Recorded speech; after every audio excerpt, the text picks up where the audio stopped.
like I said, our game plan today is to continue wiring for our outlets and also our 24 volt. I'm gonna have a lot of RGB, W, and regular LED strips. And so I need to make sure I run everything accordingly. That way, when I put the panels on, I don't have to come back and take everything back off because we forgot something. What I have here is just a little SketchUp. Sorry for the glare. Let's see if I could fix that. No, not really.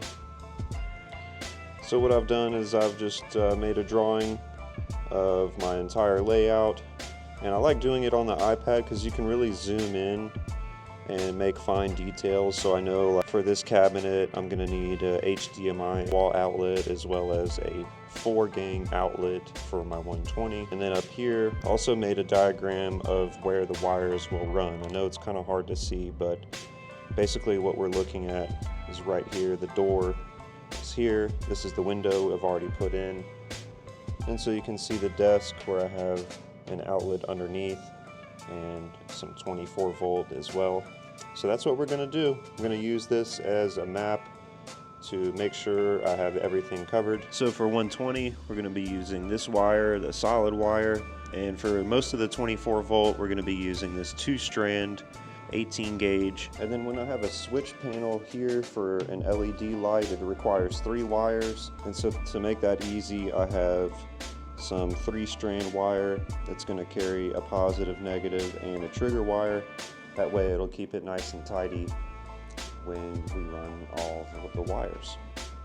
So it already ran some wire when I was out in the desert, and I had a decent idea of how I wanted all this to work, but until I put it on paper, so to speak, I realized that I needed to make a few changes, and I put some holes in a few unnecessary places.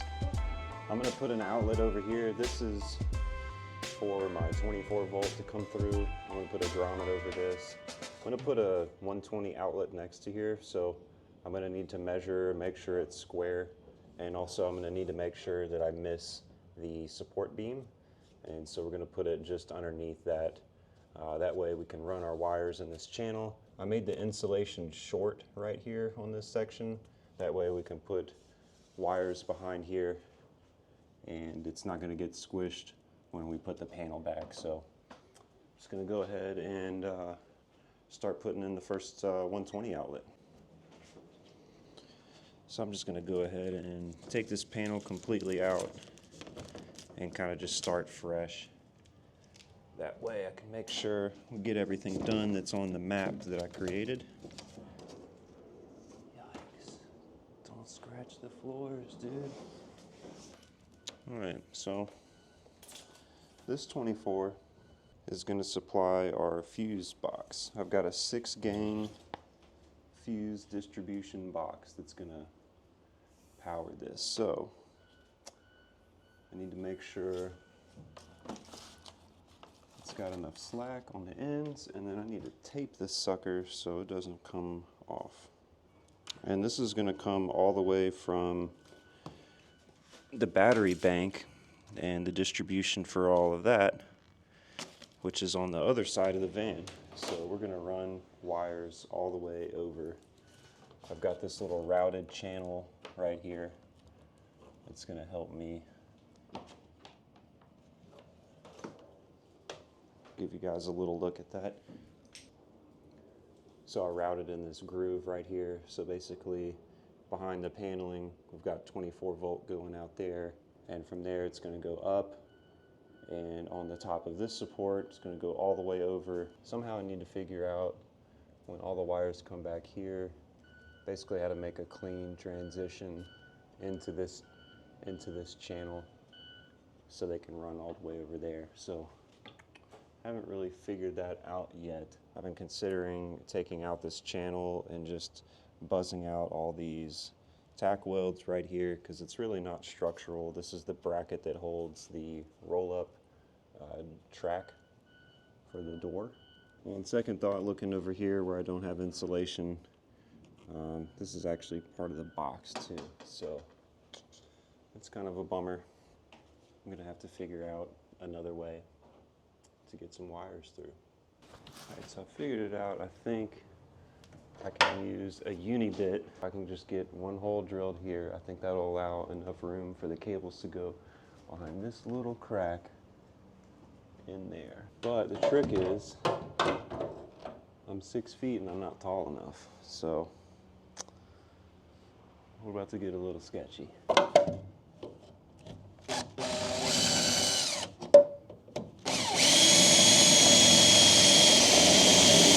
2 hours later. Oh my God.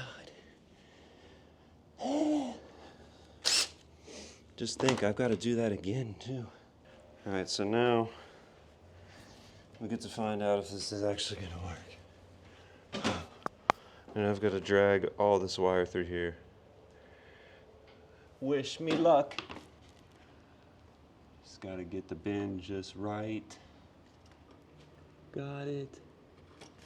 Yeah. All right, so far we've got this one run of 14 gauge, the 3-strand for the 120.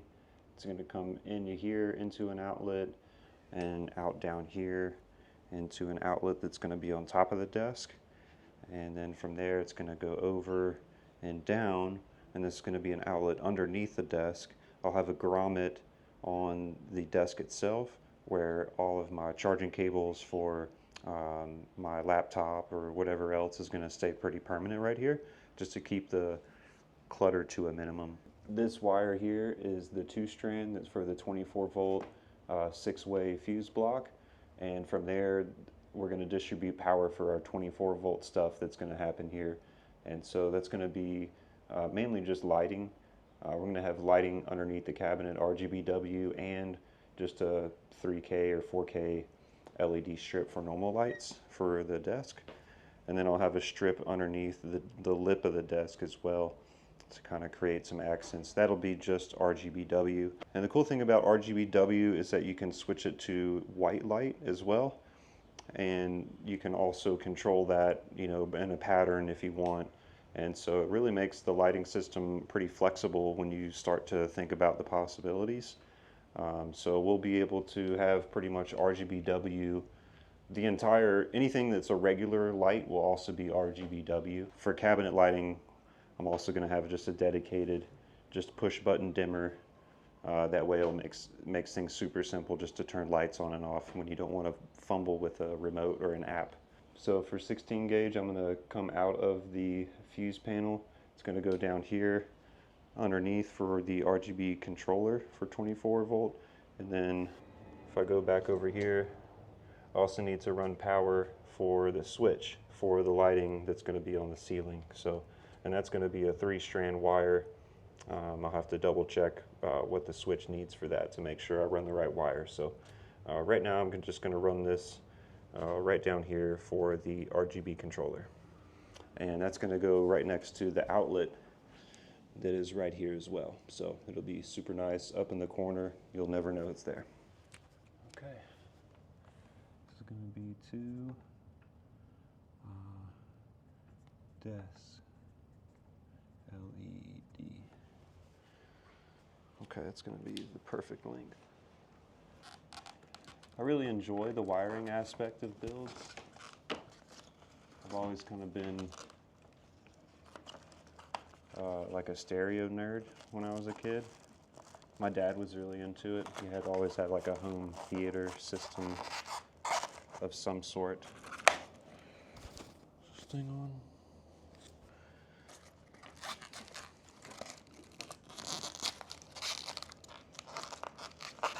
And so of course when I had my first car, or most of my vehicles, the only thing I wanted to do was you know, I had to have a sound system. So I was always playing around with that. And so this is just like a really big sound system with other stuff in it too. Look at that, it's gonna be perfect. All right, and for the 2 dimmer switches that are going to go right here, that's going to be for the ceiling lights and just the regular under cabinet lights for the desk. We're going to use 3-strand, and the reason being, we're going to come into the switch with power and ground, so we're going to use 2 of those out of the 3 for that. And then the third one is going to be power that's going to go out to the light. So we'll just reduce the amount of individual wires by doing this. And so on the other end of this wire, we'll take that yellow wire that's in here, and we'll use that as the positive for the light itself. Hopefully that makes sense. Still a beautiful day here in Southern California. Man, check that out.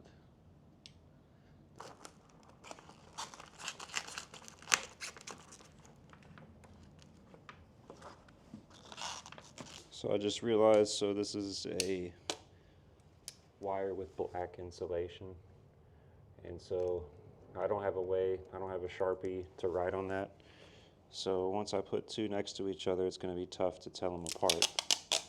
So what I'm going to do is put a little bit of this foil tape on the one I've already run, and that way I'll know which one is which. A mistake that I did in my U-Haul was I used 10 gauge for all of my 120, and so it really adds up when you start wiring, 150 plus feet of wire into one of these compared to using 14 gauge, which is totally substantial for hooking up multiple outlets into one run. And then also we're using this solid strand wire, which I know a lot of guys are probably going to disagree with. I've seen this firsthand in a ton of builds lately, and I haven't had any issues with any of this. So I'm going to go ahead and take advantage of the cost savings and run the solid strand wire. So now we have pretty much everything that's going to be hooked up. I'm going to go ahead and just double check my diagram right here and make sure I have everything the way it's supposed to be. I've decided on materials that are going to go over this. I'm using 1/4 inch birch ply for all of my wall paneling, and I'm doing that because this van structurally is quite a beast. There are 7 of these slats. They're really thick, and this is like a 14-inch on center for the vertical, and this box is super strong. So when I go to hang cabinets, I'm just going to make sure to tack into these. And for example, up here where I know I'm going to have a cabinet that's going to go all the way to the ceiling, I just added another furring strip in place of where insulation would go, and now I can screw into that board as well to make sure that this cabinet is really stable. So I might do a few more of those down the way. So if you see that in the build, that is the thought behind it. And so obviously using 1/4 ply as your wall material, this is going to save a lot of weight and a lot of money on materials. I was lucky enough to find a wholesaler for this birch plywood in East LA.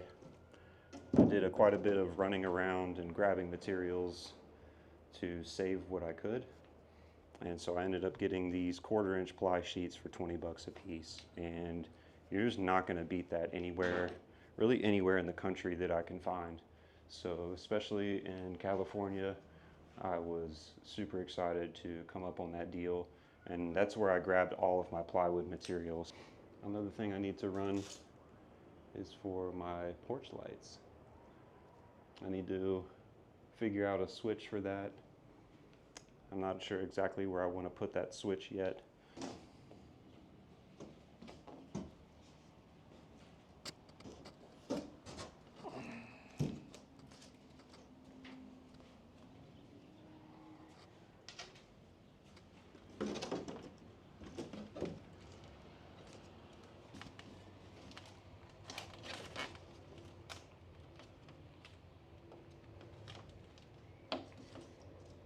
Alright, so we're punching these wires through for the last time. Oh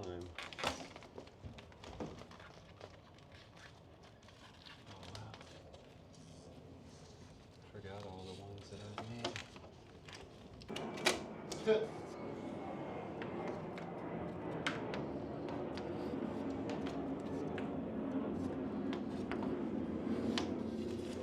Yeah, I hit up Mark when I got back. He's like, oh, I'm thinking that. All right. Alright, so now we got most of these wires pulled through. I'm going to drill a hole for this switch for the porch lights. I'm going to put that right here.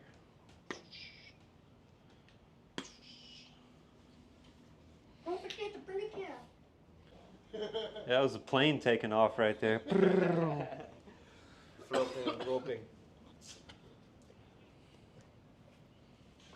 What are you working on?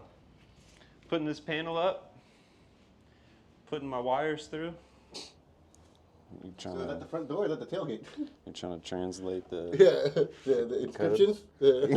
So we're going to run the 12 gauge wire, because right there I've got a charge port, charge station for the one wheel and possibly an e-bike battery.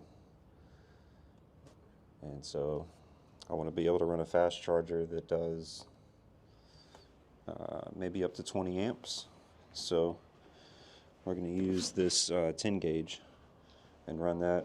I'm going to go all the way up, over, and bring it back over here. And Ted's going to do it all.